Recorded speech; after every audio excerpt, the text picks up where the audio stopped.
the valley of Nis the accursed waning moon shines thinly, tearing a path for its light with feeble horns through the lethal foliage of a great upas tree.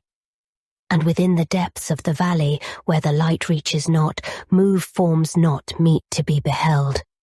Rank is the herbage on each slope, where evil vines and creeping plants crawl amidst the stones of ruined palaces, twining tightly about broken columns and strange monoliths, and heaving up marble pavements laid by forgotten hands. And in trees that grow gigantic in crumbling courtyards leap little apes, while in and out of deep treasure vaults writhe poison serpents and scaly things without a name. Vast are the stones which sleep beneath coverlets of dank moss, and mighty were the walls from which they fell. For all time did their builders erect them, and in sooth they yet serve nobly, for beneath them the grey toad makes his habitation. At the very bottom of the valley lies the river Thann, whose waters are slimy and filled with weeds.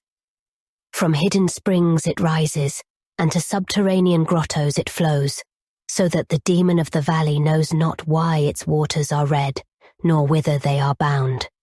The genie that haunts the moonbeams spake to the demon of the valley, saying, I am old, and forget much.